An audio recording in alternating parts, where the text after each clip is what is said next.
Salut à tous, c'est Bismart, on est de retour, nouveau décor, vous le voyez, nouveau décor et nouvelle formule. Alors je vais faire très court parce que l'idée c'est quand même de discuter, justement, l'idée c'est de discuter et de débattre. Je me suis dit qu'on allait quand même là sur une année qui va être une année particulière, année présidentielle. Qu'assez souvent quand même on a vu dans ces campagnes présidentielles les débats partir sur des terrains qui ne sont pas forcément les terrains qui sont pour vous les plus intéressants. Vous qui êtes agents économiques, acteurs de l'entreprise, j'en sais rien moi, vous qui aimez réfléchir à la matière économique et à la façon dont se crée la richesse, puisque c'est le cœur de ce qu'on essaye de faire sur Bismart. Donc, l'idée c'est que vous soyez sûr qu'il y ait au moins un endroit où il y aura un débat qui ne parlera que d'économie, enfin que d'économie non, mais quand même principalement d'économie, parce que selon la fameuse formule, it's still and it will always be the economy stupid. Voilà, c'est parti, c'est Bismart.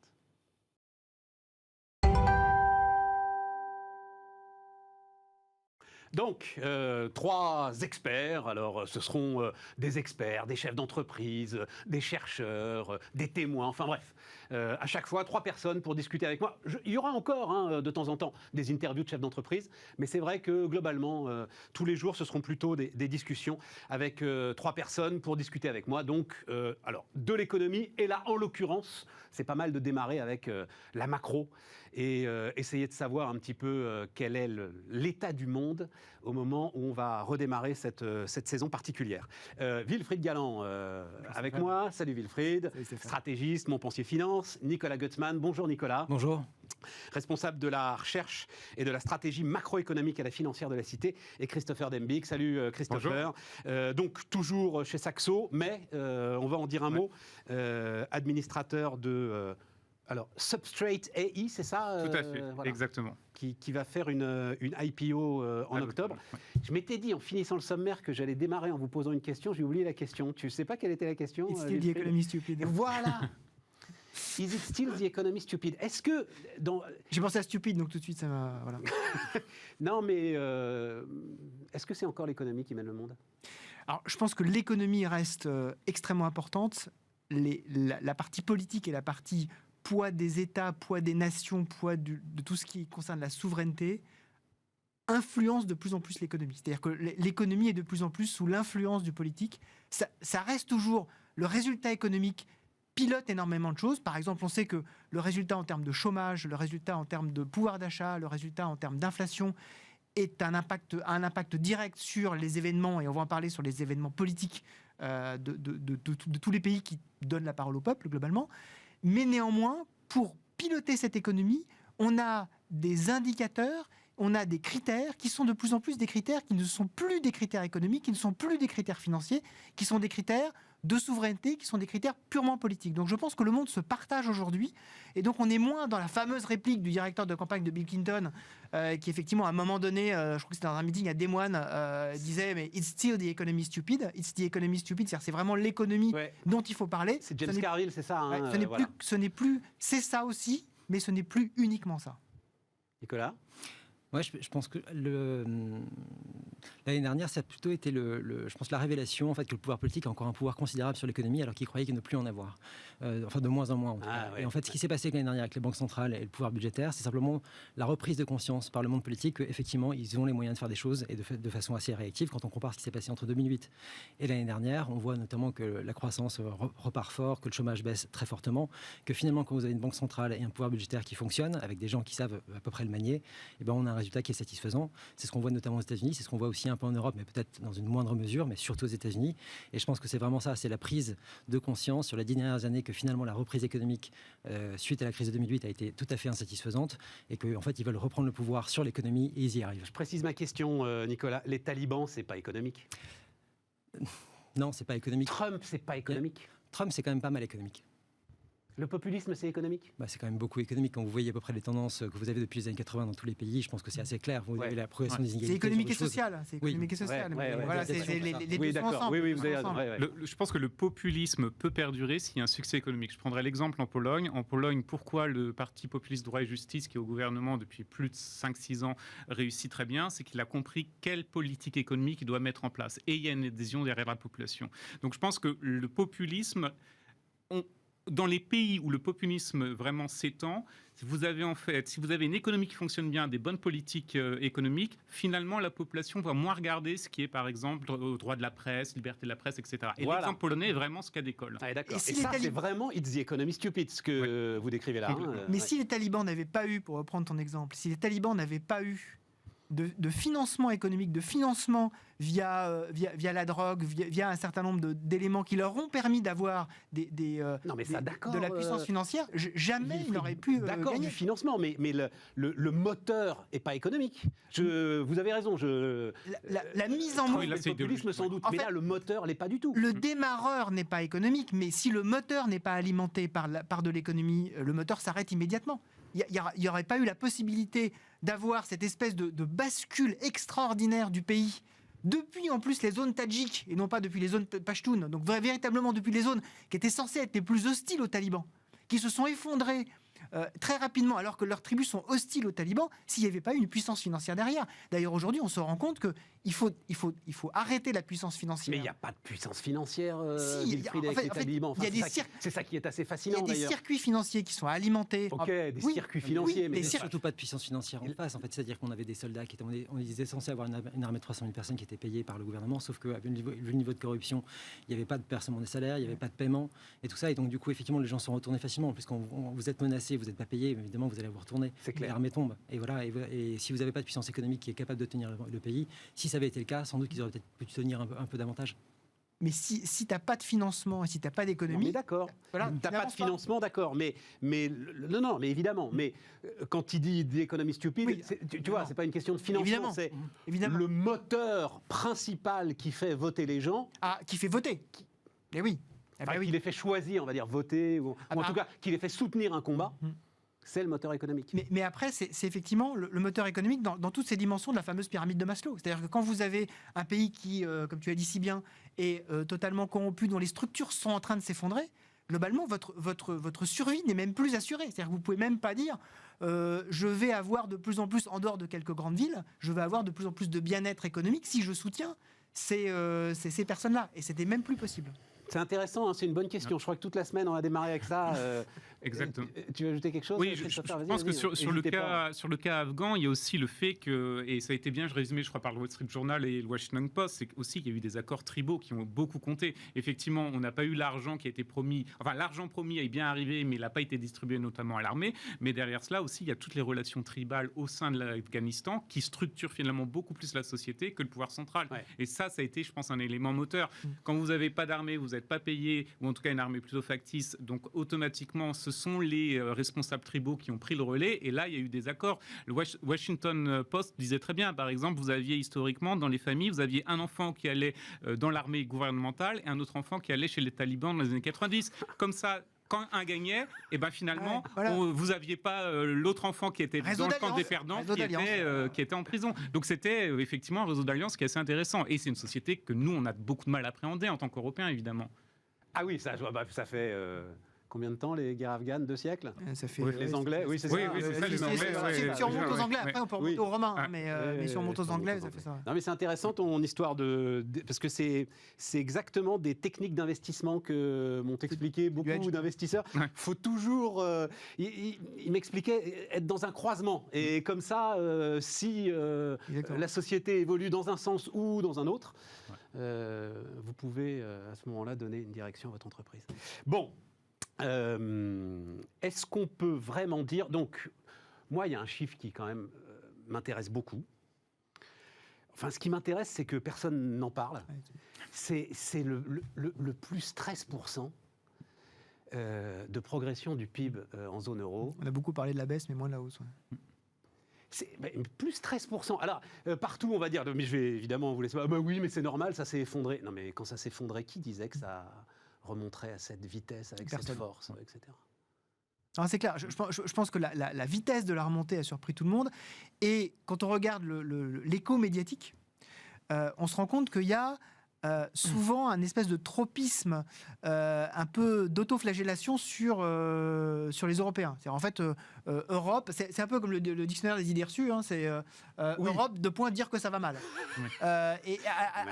Alors qu'en fait, on se rend compte qu'il y a énormément de choses qui se sont bien passées, et surtout que la réaction des Européens, il ne faut pas voir ça avec le prisme de la crise de 2008. Le prisme de la crise de 2008 a été effectivement très important pour se rendre compte que les Européens n'ont pas réagi suffisamment rapidement. Pas que les Européens d'ailleurs, mais n'ont pas réagi probablement suffisamment rapidement, en particulier sur la coordination entre les banques centrales et les États. Là, on a une réaction extrêmement rapide.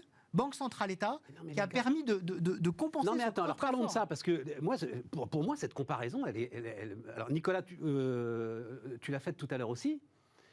2008, c'est un système financier qui se retrouve par terre. Là, rien. Non, mais là, le danger, c'était ça, effectivement. Mars 2020, les premiers jours, la chute à partir du 20 février 2021, si les banques centrales n'étaient pas intervenues, c'était 2008 x 10. D'accord, mais le verre n'est pas dans le système financier à ce moment-là. À ce moment-là, le marché obligataire a complètement vrillé à ce moment-là. Mais les banques centrales sont intervenues tout de suite. 2008, de toute façon, elles auraient lâché 1000 milliards de plus, ça n'aurait rien changé au blocage du système financier. L'origine n'était pas la même, mais la crise de liquidité était la même. C'est-à-dire qu'en fait, effectivement, l'origine de la crise de liquidité n'est pas la même. Mais le fait qu'il n'y avait plus de liquidité dans le système, et donc pourquoi il n'y avait plus de liquidité ? Parce qu'à un moment donné... Parce que les banques ne voulaient pas le faire tourner. Et tu aurais mis 1000 milliards de fonds propres dans les banques. Mais Stéphane, c'est la même chose. C'est la même chose. 2008, plus personne ne se faisait confiance. Eh bien oui, c'est bien ça. Et donc, c'était pas une question de pognon. Mais là, c'est pareil. Nicolas. Mais si. Pour moi, 2008 est une crise monétaire. C'est une absence de réaction suffisamment forte des banques centrales dès la fin de l'année 2007. Ce qui est assez surprenant, c'est quand vous regardez les minutes de la Fed décembre 2007, vous voyez qu'il y a certains gouverneurs qui sont tout à fait alarmés de la situation et qui prédisent ce qui va se passer en 2008. Je parle de Mishkin notamment, qui a démissionné d'ailleurs 3 mois avant septembre, donc à peu près au mois de juin de la Fed. Sans doute pas pour ça, mais il est quand même démissionné à ce moment-là. Et alors que lui alertait de la situation et disait qu'on peut avoir justement une situation gravissime si jamais on n'intervenait pas plus. Ils n'ont pas réussi à ce moment-là. Bernanke voulait également une intervention plus forte de la part de la Fed dès fin 2007, mais ils n'y sont pas arrivés parce que le consensus du board était plus conservateur que lui. Ce qui est intéressant, c'est qu'au fur et à mesure des années, Bernanke a réussi à faire adopter à la Fed sa vision à lui qui était plus souple. Mais à ce moment-là, et la Fed était trop conservatrice. Ne parlons pas de la BCE avec Jean-Claude Trichet qui était... Ah bah oui, lui, il remonte ses taux d'intérêt, lui. Non, on est d'accord. Mais ta conviction de chercheur, c'est que s'il y avait eu un arrosage en 2008 comparable à celui qu'on a eu en 2020... La crise aurait été largement évitée. Ouais. Et surtout avec la rapidité. Je pense que c'est la rapidité d'action qui est essentielle. Après, qu'on soit d'accord ou pas avec la comparaison de 2008, ce qui est assez intéressant, c'est que dans l'esprit des banquiers centraux, surtout ceux qui ont connu effectivement cette crise, automatiquement, ils ne souhaitaient pas la répliquer. Donc, pour éviter la crise de liquidité, ce qu'il fallait faire, c'était bien sûr mettre beaucoup d'argent sur la table, mais peut-être plus réagir rapidement. C'est la rapidité avec laquelle ils ont réagi. On se souvient, au mois de mars 2020, finalement, la crise de liquidité, et je ne sais pas si on peut vraiment utiliser ce terme, ça a duré quelques jours du côté des États-Unis. Rapidement, la Banque centrale est intervenue, même chose du côté de la BCE. Après, est-ce qu'on aurait pu éviter avec le même montant d'argent et la rapidité avec laquelle on est intervenu la crise de 2007-2008 ? Je pense qu'effectivement, c'est pas complètement comparable dans le sens où effectivement là la crise venait réellement du système financier, notamment du marché immobilier. Donc il aurait fallu épurer à un certain stade ce marché immobilier et on ne pouvait pas l'éviter, mais on aurait peut-être réduit l'impact. Et après, à savoir, vous savez, quand on intervient très rapidement, il y a toute cette thématique des entreprises zombies. Si on serait intervenu beaucoup plus rapidement et plus massivement en 2007-2008... on va en parler. Mais attends, je finis juste là-dessus parce que ça m'intéresse. Nicolas, comment est-ce que je vais formuler ça ? C'est-à-dire, 2008, tu rajoutes donc 2000 milliards. À ce moment-là, je veux dire, tu n'as pas le relais pour acheter la dette que tu émets. La grande différence 2020-2021, c'est qu'en fait, on a pu émettre sans dégâts cette monnaie parce que tu as eu partout les relais pour acheter la dette que tu émettais. Mais 2008, tu l'as pas. Mais c'est le signal que la Banque centrale envoie. C'est-à-dire, si vous faites une communication de la part de la Banque centrale et le marché comprend que si jamais il y a un crash qui arrive et qu'elle va être là pour soutenir, À ce moment-là, il n'y a pas de problème. Si par contre le marché voit que le crash est en train d'arriver, on voyait à ce moment-là le marché immobilier effectivement tomber, une légère baisse de l'emploi pendant l'année 2017, et là il n'y a pas eu de réaction. Et donc le marché regarde ça, il voit qu'il y a effectivement une récession qui est en train de se profiler. On avait une inversion des courbes des taux avec effectivement donc profil récession qui arrive, et on voit une banque centrale qui ne réagit pas. Donc en gros, on sait qu'il y a une crise qui arrive et on voit que celui qui est censé la couvrir ne réagit pas. Qu'est-ce que vous faites? Eh bien, vous vendez tout. Et voilà, et toujours pas de réaction, et le monde s'effondre. Mais alors, ça veut dire que c'est une erreur monétaire, oui. Alors, il n'y aura plus jamais de récession? Le prochain, alors on va prendre une récession, on va dire sévère mais juste. 93, plus possible. À ce moment-là, récession un peu sévère, tu vois, qui fait mal. Chef d'entreprise m'en parle encore, de 93. À ce moment-là, les banques centrales démarreront tout de suite. Ce mouvement-là ce mouvement de prise de conscience depuis 45, il était là. Les banques centrales ont largement intervenu depuis 45. Et après, à partir d'un moment, on avait trop d'inflation parce que les types, on allait trop loin dans ce sens-là. Et après, on allait dans l'autre sens. C'est-à-dire que l'interventionnisme, on l'a un peu laissé tomber. On s'est pris 2008. On a compris qu'à ce moment-là, effectivement, on avait des moyens pour pouvoir agir fortement. On a appliqué ces moyens l'année dernière avec un grand succès. Donc maintenant, on est de nouveau conscient qu'on peut agir effectivement avec succès. Sans doute qu'après, d'ici des années ou quelques décennies, on ira dans un excès inverse et on retournera dans l'autre sens. Voilà. Moi, j'aime bien l'analogie avec la politique du zéro mort. C'est celle qui a été mise en application par beaucoup d'États dans les années 90 en termes de défense. Et finalement, au niveau économique, les banques centrales nous mènent à cela. La crise de 2007-2008, vous avez eu effectivement des banques centrales qui n'ont pas réagi rapidement, on a vu les conséquences. Mais par la suite, toutes les crises qui ont pu avoir lieu, y compris même les baisses d'activité en Chine, systématiquement, on a vu que les banques centrales ont été là pour réagir. Tout à fait. Donc, on n'accepte pas un fonctionnement économique normal qui passe effectivement par des destructions d'emplois, des destructions aussi des faillites d'entreprises, et derrière cela, de réelles créations d'emplois et nouvelles entreprises qui prennent le relais. Donc, vous avez politiquement et du côté des banques centrales cette logique du zéro mort qui est prédominante, et ça va se voir. On parlait en introduction de la campagne présidentielle. On a déjà quelques éléments qui sortent de la part des candidats. Même si certains vous parlent de baisse des dépenses publiques, etc., ils ne reviendront pas sur la politique où on met plein d'argent sur la table. Et donc, on n'accepte pas aujourd'hui un fonctionnement du capitalisme qui est normal, qui permet l'innovation, qui est souvent nécessaire. Et ça, à un certain stade, ça va se payer. À minima en termes de croissance faible, voire potentiellement, ça pourrait être beaucoup plus désastreux avec le fait qu'on repousse une crise inévitable en ayant plein d'excès pendant plusieurs années. La véritable question qu'on pose là, c'est quelle est la limite de l'action des banques centrales ? La véritable question, c'est celle-là. C'est-à-dire que c'est pas cette question. Elle est intéressante, mais c'est pas cette question. Parce qu'en fait, est-on prêt à accepter aujourd'hui la récession? Alors, la destruction créatrice, voilà, mais le processus de destruction. Quand si on répond non à cette question, alors la seule réponse, c'est pour ça que je dis que la véritable question c'est celle-là, c'est la réponse des banques centrales. Pourquoi est-ce qu'on est en train de parler de ça autour de la table? C'est parce qu'en fait il y a une réponse à la fois très massive, rapide, et tout le monde, massive, rapide et coordonnée. C'était les trois éléments. S'il n'y avait pas eu ça, on aurait eu la récession. Et donc, quand on dit je ne veux pas, on trépigne sur notre chaise en disant je ne veux pas de récession, ça n'est possible que tant que l'action des banques centrales n'a pas de limite. Or, cette limite, on sait qu'il y en a deux, à la limite l'action des banques centrales. La première, c'est est-ce qu'on peut déclencher un phénomène inflationniste très fort? Première question, on n'a pas la réponse à ça. Et le deuxième, c'est est-ce qu'on peut avoir... Nicolas, là, aujourd'hui, moi, j'ai pas la réponse, et donc je serais très intéressé de l'avoir.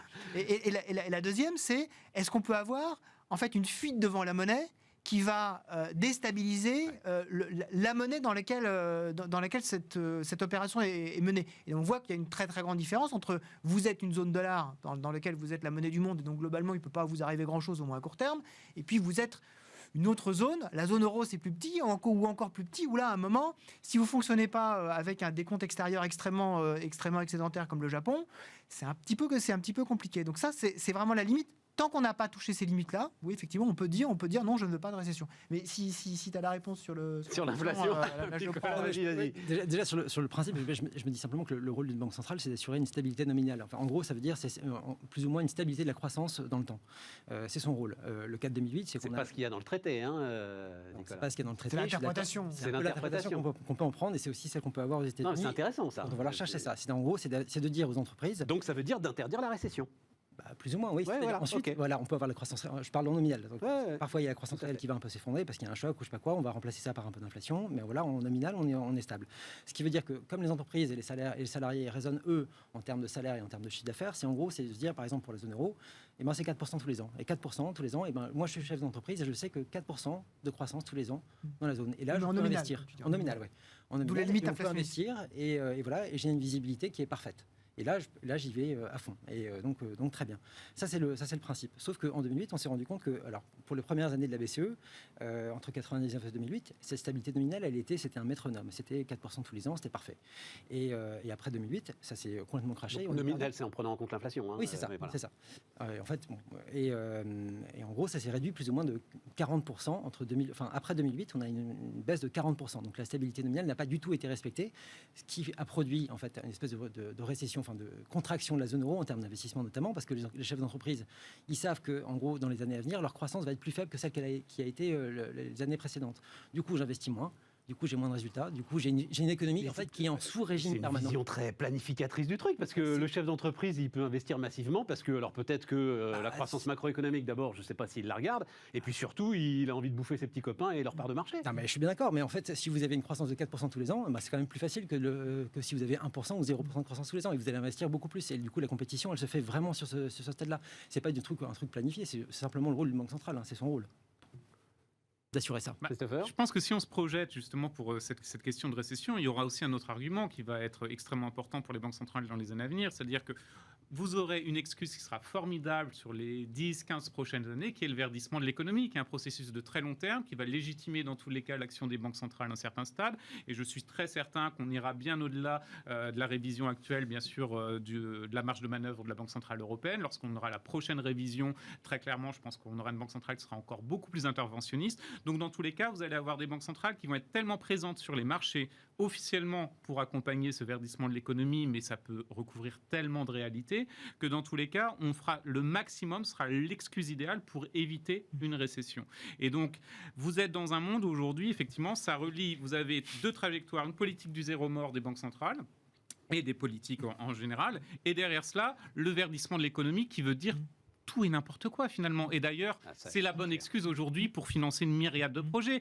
Vous pouvez dire, on va... D'où le côté planificateur, économie, ce que tu disais tout à l'heure, l'économie planifiée. Oui, on rentre dans une économie qui est planifiée sur le long terme. En tout cas, on a les grandes lignes directrices, effectivement, qui sont très claires. Le capitalisme, comme on l'entend, je pense que déjà aujourd'hui, il n'existe plus et demain, il existera encore moins, très clairement, parce que vous avez plus du tout d'acceptation du fonctionnement normal, en tout cas, de l'économie. Et ça aura un dommage en termes d'innovation, notamment. On prend les choses en même en sens inverse, on a tous l'impression que les banques centrales, tout à fait. Les banques centrales ont en gros une capacité d'intervention qui est énorme, et aujourd'hui ils abreuvent le liquidité. En gros, tout le monde considère qu'elles sont incroyablement expansionnistes.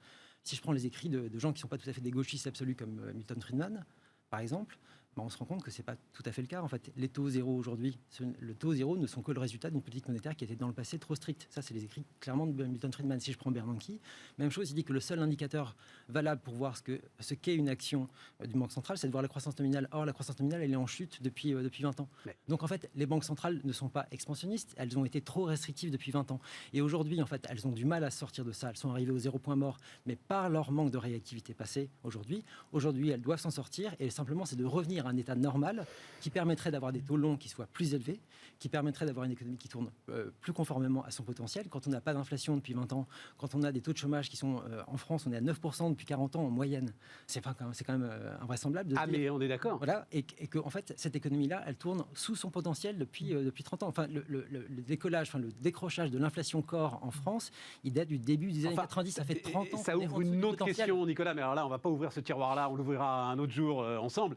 Qui est, y a-t-il un réel potentiel de croissance, justement? Voilà, c'est un potentiel gigantesque en Europe. La fameuse grande question entre l'eau courante et l'iPhone.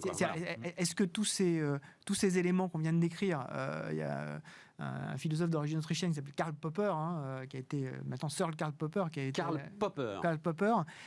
qui appelait ça la vision constructiviste des choses.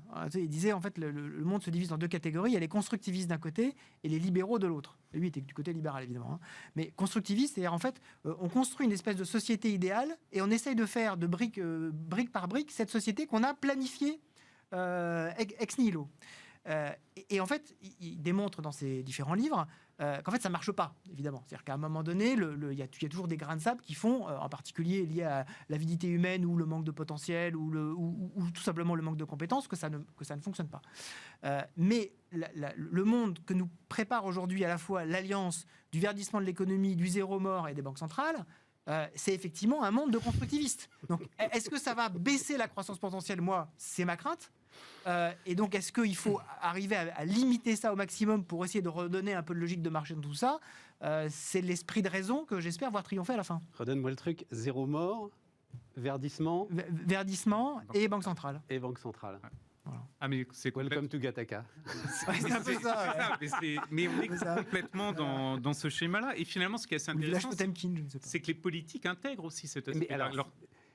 Non, mais c'est la question. Alors, et puis après, on va marquer une petite pause. Mais juste réponse très. Comment, dans ces cas-là, si je m'appelle Emmanuel Macron, enfin, ou même si je suis responsable politique, je dis il faut réformer. Mais pourquoi réformer, les gars ? À quoi ça sert de réformer ? Vous n'avez pas d'argument. Mais c'est très compliqué. Il y a le jet d'eau qui arrose tout le monde en permanence. Le seul argument pour la réforme, c'est de dire justement, si on pense qu'il y a des limites à ce modèle constructiviste... On verra à ce moment-là. Voilà. Non mais voilà, est-ce que je vois à ce moment-là ou est-ce que j'essaie de préparer l'avenir ? Nicolas ? Les prévisions de croissance de la zone euro à horizon un peu long, c'est 1,3. Enfin, c'est dramatique. Enfin, les États-Unis sont un peu de 2%. Enfin, on serait capable de faire bien davantage que ça. Si je prends les rapports, notamment sur l'investissement, ce qui se passe, enfin, le potentiel de croissance qu'on n'a pas eu justement sur les dernières années, on a énormément de croissance à rattraper de ce qu'on a perdu. Et ensuite, sur la suite. Oui, mais alors, la réforme là-dedans ?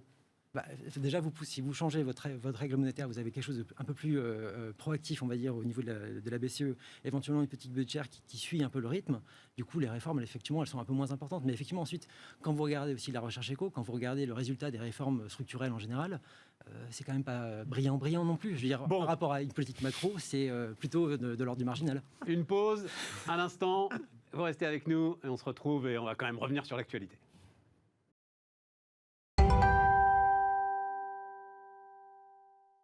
On repart donc. Alors on repart avec ce chiffre. Alors quand même, parlons-en. 13,6% donc de hausse du PIB de la zone euro d'une année sur l'autre durant le deuxième trimestre. Est-ce que ça veut dire que comment est-ce que je vais dire ça ? La page économique et financière de cette crise sanitaire est tournée, Christopher ?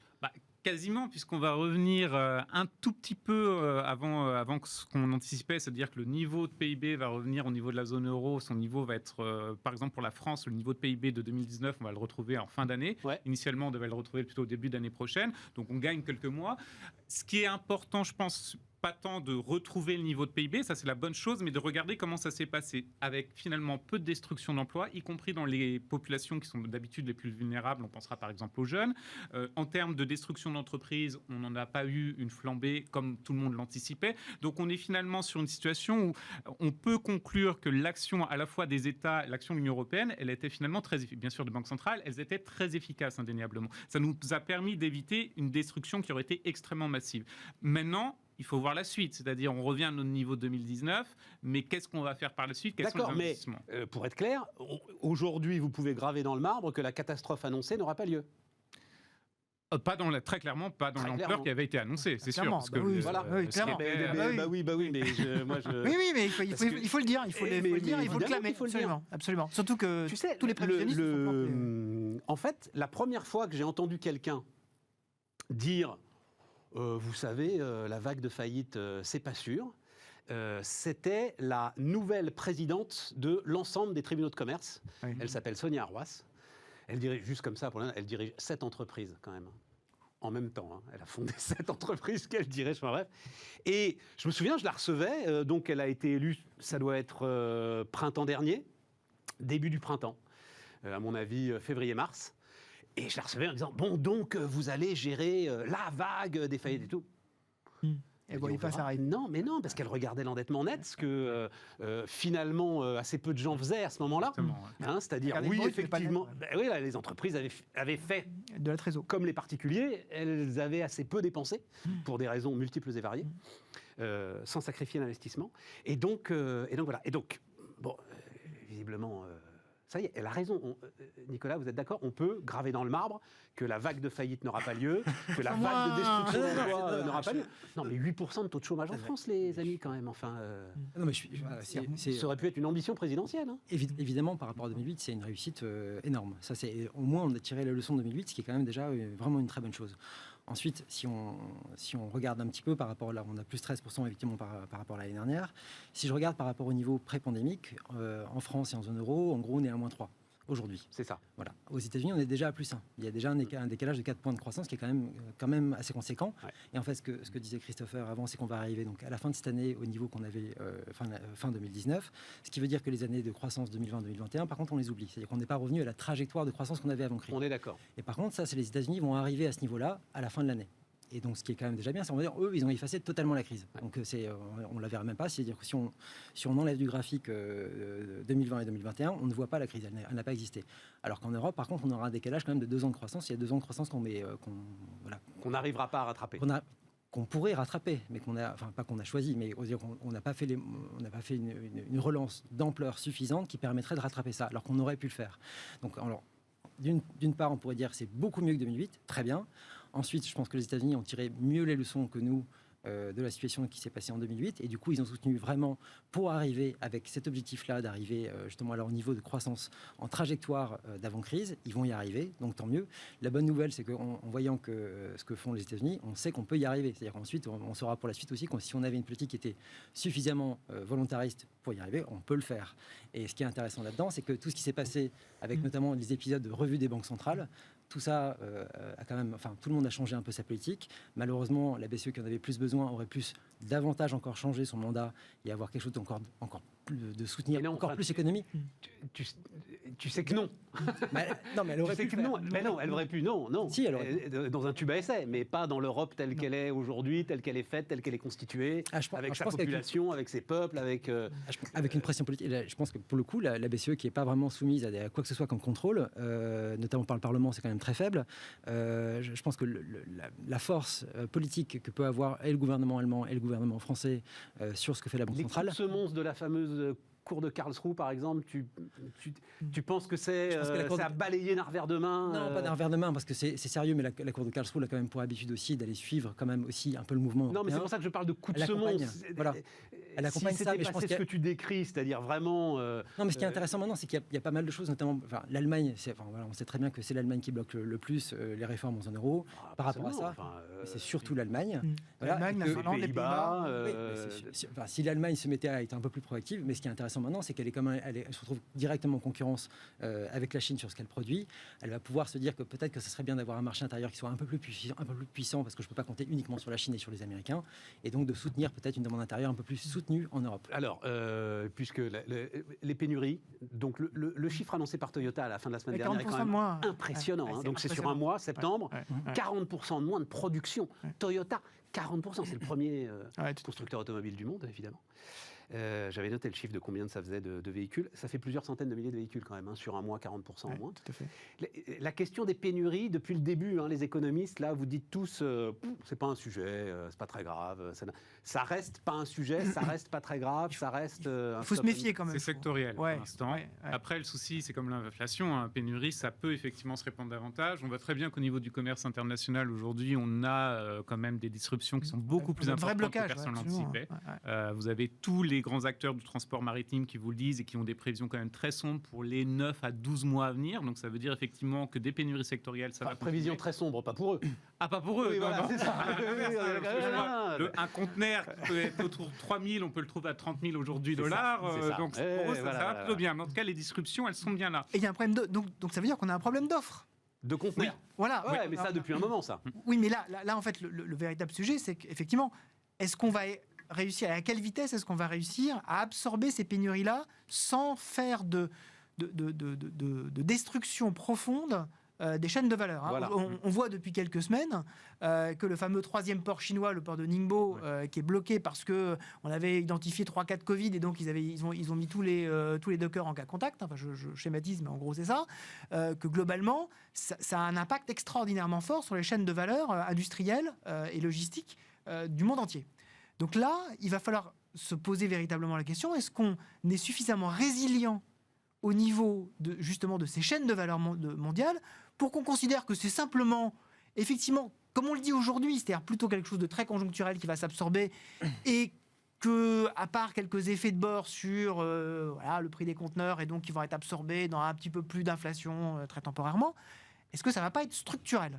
Est-ce qu'on ne va pas aller vers un commerce avec de plus en plus de frictions et que ces frictions-là, ce sont des coûts et ces coûts, ça pèse sur la croissance mondiale ? Et ça, c'est véritablement quand même une question. Il faut, quand on dit 40%, et bon, il n'y a que Toyota qui en parle, mais effectivement, tous les constructeurs mondiaux oui, tous disent... les constructeurs. Et disons qu'eux, ils ont... Alors, c'était le fruit de la catastrophe japonaise de 2011. En fait, ils avaient... Même, je ne voulais pas dire Fukushima, justement, parce que les morts étaient ailleurs. C'est vrai. La catastrophe japonaise 2011, eux avaient des stocks très importants depuis, en fait, 2011. Donc, et ils sont arrivés au bout. Voilà, ils ont épuisé leurs stocks. Mais pour ceux, par exemple, qui ont essayé dans les derniers mois d'acheter un lave-vaisselle, on vous dit très souvent, il y a 4, 5, 6 mois d'attente. 4, 5, 6 mois d'attente. C'est intéressant parce que ça nous donne des détails sur l'équipement de la maison. C'est important, voilà, exactement. C'est quand on se pose des questions, et l'avantage, c'est que dans ce cas-là, on est complètement dans l'économie circulaire. J'aurais pour les smartphones. Nicolas, un bien d'équipement en ce moment, là trouver. Le truc que je trouve invraisemblable, c'est qu'on parle de pénurie. De biens, enfin de problèmes d'offres et tout ça. Et quand je regarde en fait ce qui se passe notamment aux États-Unis, je vois que les dépenses de consommation des ménages en biens durables, enfin c'est quand même un truc assez important. Les lave-vaisselle par exemple.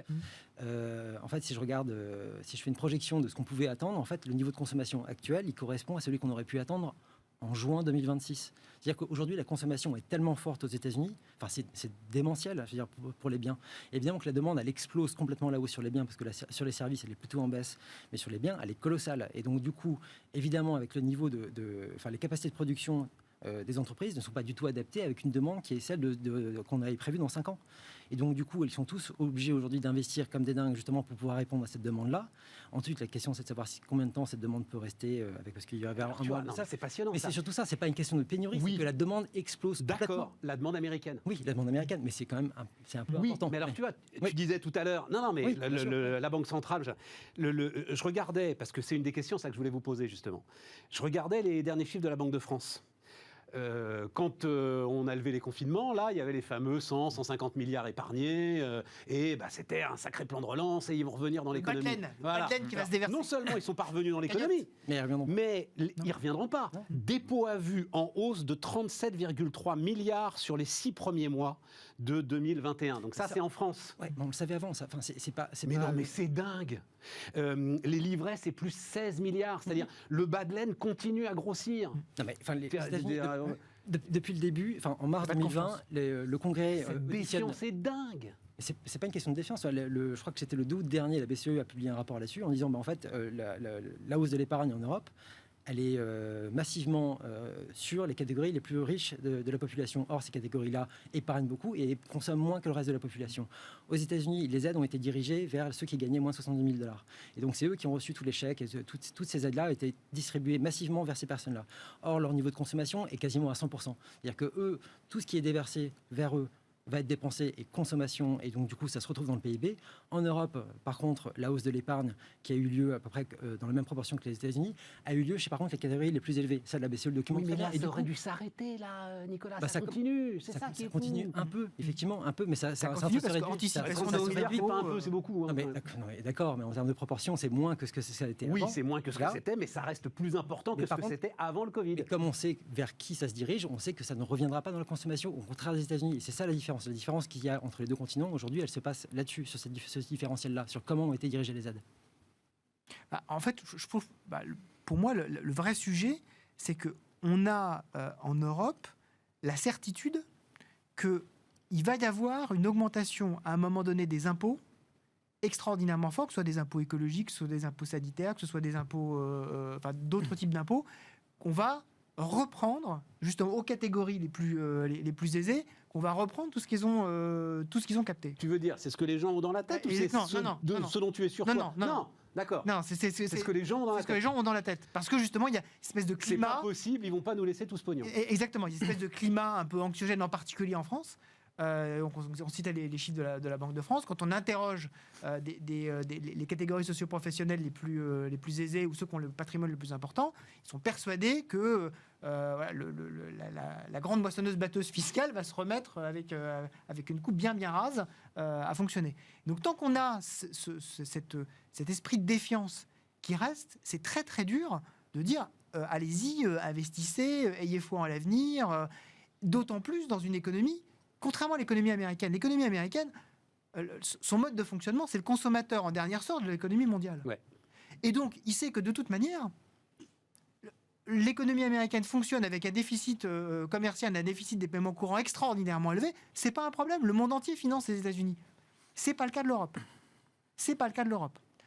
L'euro n'est pas la monnaie mondiale. Donc malheureusement, mon cher Wilfried, ce que tu disais tout à l'heure, dans les idées reçues, cette idée reçue est peut-être malheureusement... Il y a quelques fondements. Ah bah oui. Il y a quelques fondements.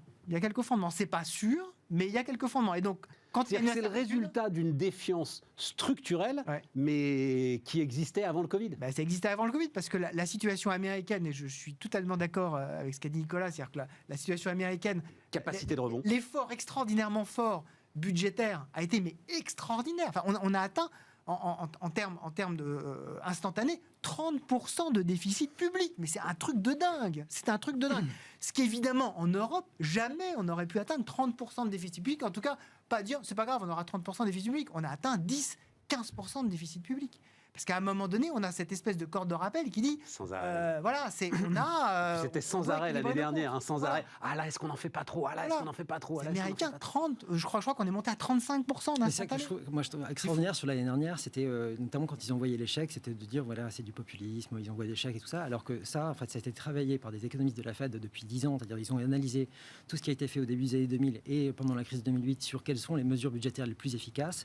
Et en mars 2020, il y a 2 personnes qui ont été auditionnées devant le Congrès en leur disant, en fait, le truc le plus efficace, c'est d'envoyer des chèques aux gens. Parce qu'en fait, aux gens qui ont forcément le moins. Hélicoptère monnaie. Voilà, parce que simplement, au niveau macro, c'est le plus efficace. Et d'ailleurs, et c'est ce que disait Bernanke, chercheur en économie, avant qu'il devienne. Et on en a le résultat, donc il ne s'agit pas patron de la Réserve fédérale. Ils le font pas par gentillesse, c'est simplement que ça marche. On a beaucoup dit d'ailleurs, parce que j'ai vu ça récemment, je ne sais pas si vous avez vu ça, on a beaucoup dit qu'ils avaient acheté du Bitcoin, les Américains, avec leurs chèques. Ouais. Des gars trouvaient des corrélations, etc. Et tout. En fait, je crois que c'est Binance, l'une des grandes plateformes qui a vraiment regardé ça de très très près. Et non, ils n'ont pas acheté du Bitcoin avec leur chèque. Quoi. Voilà. Non, ça fait partie des illusions. Oui, c'est ça, des espèces de trucs. Assez classiques. Moi, je pense qu'il y a un point qui est intéressant aussi, c'est que lorsqu'on regarde en termes d'anticipation des agents économiques, effectivement, il y a les anticipations de doses d'impôts, mais si vous regardez les dernières enquêtes de l'INSEE, il n'y a pas de crainte particulière de chômage. Donc, ça corrobore le fait que c'est effectivement une catégorie très spécifique de la population à contribuer. Je crois qu'un rapport de la Banque de France a confirmé les chiffres, mais je crois que c'était à peu près 20% des ménages les plus aisés ont eu les 2/3 du surcroît d'épargne en France. Mais ça, c'est inévitable. C'est inévitable. Et c'est inévitable. Ce que tu dis, Nicolas, c'est qu'il aurait fallu balancer des chèques ciblés sur les premiers, deuxièmes, les 5 premiers déciles de la population. 60% de la population qui gagne moins de 2000 euros par mois. Voilà, c'est ça. Ciblé là-dessus, et puis voilà.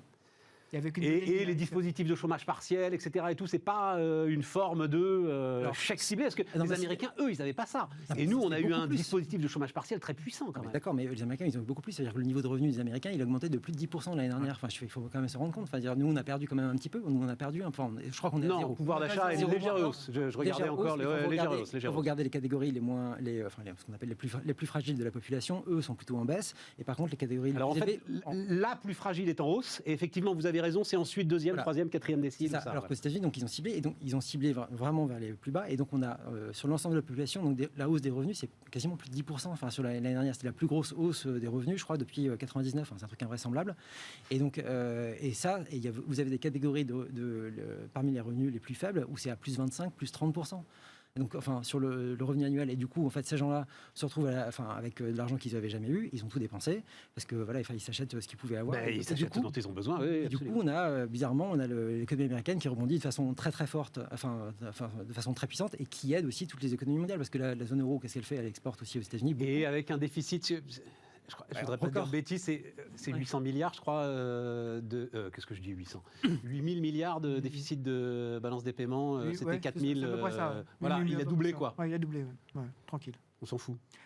Quand vous êtes des États-Unis, c'est pas grave, vous êtes financé par le monde entier, c'est pas grave. C'est pas grave. Tant que vous êtes la monnaie du monde, tant que personne n'a de doute là-dessus, Le jour où on aura des doutes, là, le monde tremblera. Mais ça prendra, je pense, du temps. Mais Ça fait exactement. 10 ans, 15 ans qu'on cesse de dire que le dollar, il y aura une remise en cause, ça va être le yuan, on voit bien que le yuan, ça ne marche pas.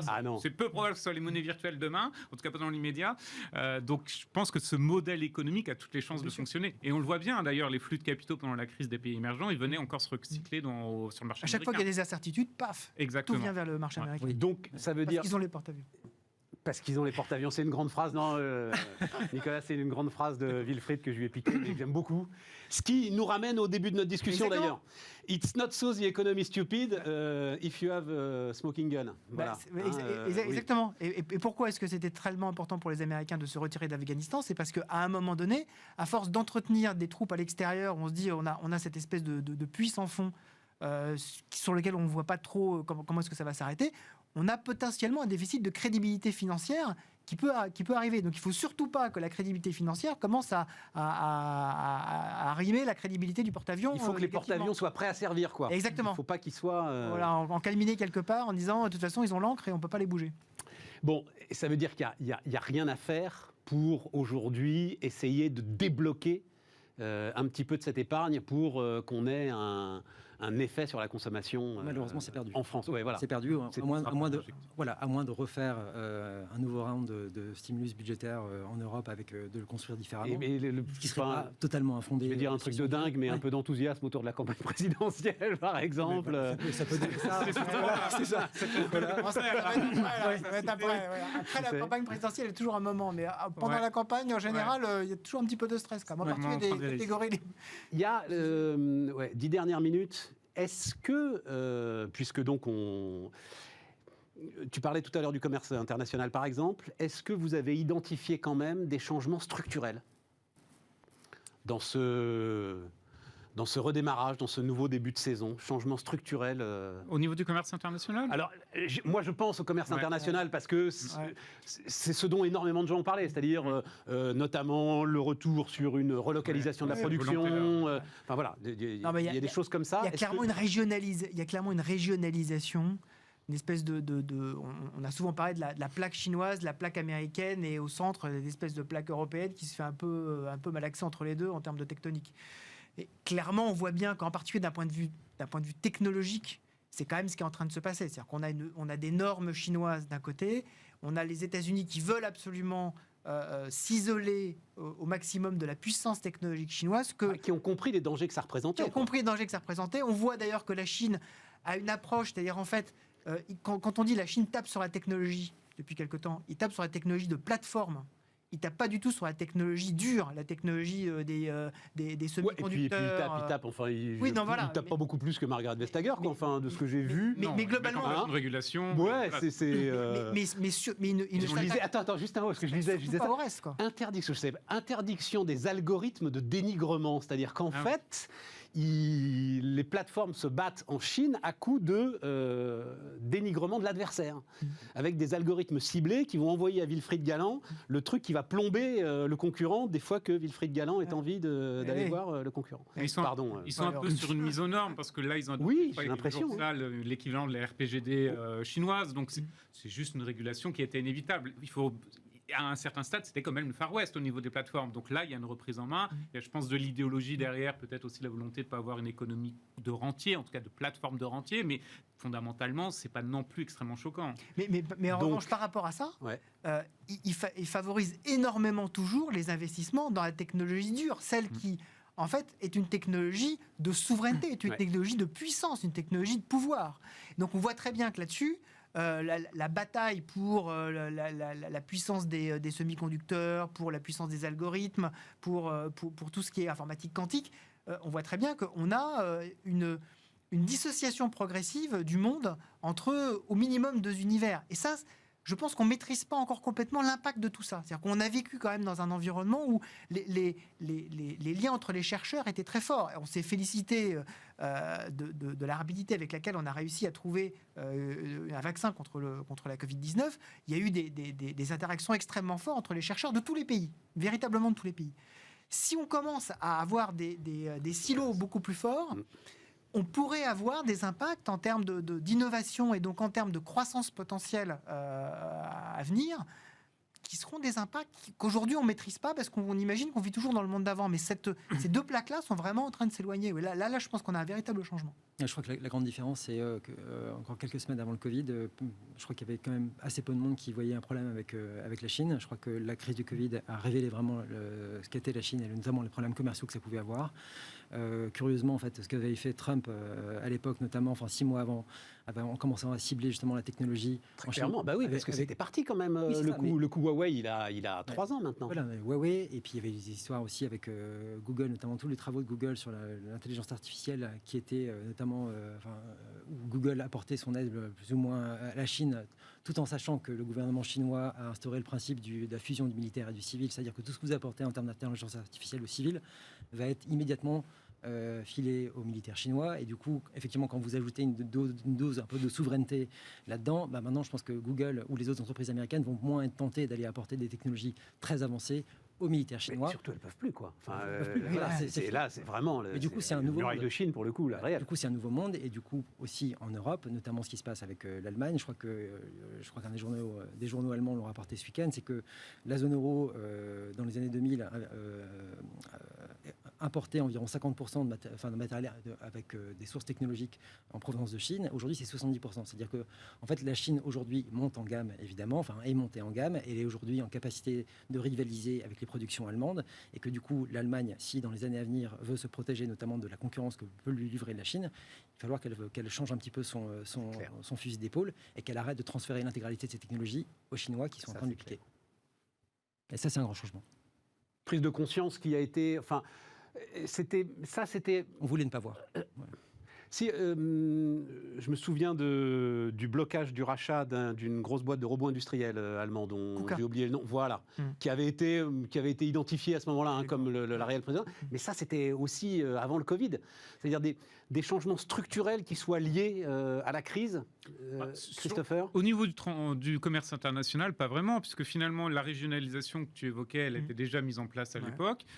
Vous avez, on le voit très bien, au-delà des discours entre l'aspect relocalisation d'activité qui avait été mis sur la table en France, mais aussi par plein d'autres responsables européens, on voit que ça s'est très très peu matérialisé, parce que aussi c'est très très compliqué de relocaliser des activités, ça nécessite que les pouvoirs politiques aient une vraie volonté, ça nécessite une stratégie aussi, qu'est-ce qu'on veut relocaliser en termes d'activités, et notamment des activités où peut-être demain on aura un réel potentiel. Donc aujourd'hui, ce qui se passe, c'est qu'effectivement les centres de pouvoir qui commencent à se déplacer en termes de commerce international, ils sont toujours bien là. La Chine n'est plus l'atelier du monde, c'est plus l'Asie du Sud-Est. On parlait de Samsung tout à l'heure, enfin des smartphones.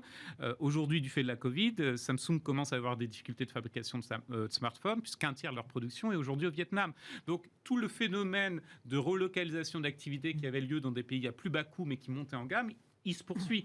Généralement, du côté français, on va se dire le Vietnam, c'est la fabrication de vêtements et de chaussures. Pas du tout. Aujourd'hui, c'est des appareils électroniques de haute qualité. Donc ce phénomène-là, il va se poursuivre et je ne crois pas à une relocalisation globale d'activité, loin de là. En revanche, ce qu'on voit effectivement, c'est en termes de flux, on est passé du juste à temps au juste au cas où. C'est-à-dire, en fait... tu cites Karine Havas, exactement. General Manager d'IKEA en France. Exactement. Mais c'est exactement ça. Qui est venu le dire sur ce plateau. Exactement, les meilleures sources. Qui disait qu'effectivement, on ne pouvait plus aujourd'hui se reposer uniquement sur la puissance logistique d'un acheminement au jour le jour, voire même à l'heure pour un certain nombre d'industriels. Il fallait absolument avoir de la sécurité sur ces approvisionnements. Et on parlait tout à l'heure... Elle disait « et si jamais ». On est passé de juste à temps à « et si jamais ». C'était ça sa formule. C'était « et si jamais ». Et en fait, on parlait tout à l'heure des stocks de Toyota. Tout à fait. Toyota, c'est ça. On parlait des stocks qu'avait fait Tesla sur ces voitures. Là, maintenant, ils sont épuisés, mais il avait fait énormément. Mais ce qui veut dire que ça va encore plus, d'ailleurs, accélérer les pénuries. C'est-à-dire que dès qu'il va y avoir des poches de production, les industriels vont chercher à stocker massivement. C'est ce qu'on appelle le postulat du papier toilette. C'est-à-dire que lorsqu'on pense qu'on va avoir une pénurie, la pénurie se déclenche, que tout le monde se précipite en disant « je ne veux pas être le dernier à en avoir ». Ce qu'on a eu au moment de la Covid. Il reste 5 minutes, je voulais quand même un petit mot autour du Bitcoin. Là. Bah oui, quand même. Mes amis du Bitcoin, ils sont virulents, les gars. Alors là, ils sont un peu calmés parce que ils ont les poches pleines, donc ça va bien. Mais alors dès que là, c'est... Waouh, dès que tu te permets la moindre réflexion sur ce truc, moi personnellement, je trouve totalement absurde, hein, mais bon, voilà. Mais dès que tu te permets ça, tu t'en prends plein la poire. Vous le mettez où, Christopher, le Bitcoin? Alors moi, je vais faire bon élève, c'est-à-dire que nous, on l'a intégré dans nos propositions d'investissement. Mais c'est ça, c'est ça. Mais non, mais c'est ça, les mecs. Mais parce qu'on a eu effectivement beaucoup de demandes. Nous, on a eu beaucoup de demandes. Alors, Greed is good. Mais beaucoup d'investisseurs institutionnels en Europe nous ont fait cette demande-là. Donc, on a évolué dans ce domaine, sachant qu'on est extrêmement prudent. C'est-à-dire, si vraiment vous devez investir, c'est des quantités très faibles. Et nous, on préfère quand même s'adresser à des investisseurs institutionnels quand même. Ça permet je pense qu'en termes de compréhension des risques, c'est beaucoup mieux appréhendé. Ça permet que ce soit les particuliers derrière qui absorbent les pertes. Nicolas, est-ce que tu le mets? C'est un actif, c'est pas une monnaie. Une monnaie. Oui, on est d'accord, c'est un actif. C'est un actif, donc voilà, mais il faut effectivement arrêter de parler des monnaies. Les banques centrales, par contre, la Fed et la BCE se penchent sur la question Nicolas, digitale. Est-ce que c'est un actif au même titre qu'un jeton de casino? Oui. Encore aujourd'hui. Oui.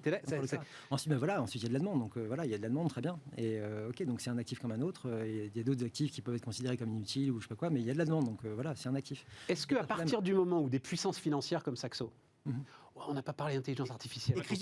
Et Christopher Tout à fait. Non, mais voilà, Goldman. Est-ce que ces gens-là, BlackRock, est-ce que ces gens-là ne sont pas à un moment quand même tenus d'assurer une certaine stabilité? Vu l'étroitesse du marché, ils ont les moyens, s'ils veulent, d'assurer une certaine stabilité, en fait. C'est précisément tout le paradoxe du Bitcoin. C'est-à-dire, ce qui a fait la véritable envolée du Bitcoin, c'est le fait que la finance institutionnelle se soit injectée dans un univers qui était un univers dans lequel ils étaient complètement absents. Pourquoi est-ce qu'il y a eu cette espèce d'engouement? Parce que d'un seul coup, vous avez eu des produits financiers, vous avez eu des produits structurés, vous avez des institutionnels qui sont mis dedans, qui ont créé des desks spécialisés, et donc qui ont créé ça. Et donc tout le paradoxe, c'est que c'est effectivement, plus on va là-dedans, plus le sujet de stabilité financière commence à être un sujet également de cryptoactifs et de Bitcoin. Et donc plus on voit très bien que les banques centrales commencent quand même à s'intéresser de plus près à cet actif-là en disant comment est-ce que je le mets d'une certaine façon sous ma régulation. C'est juste la tenue de marché, quoi.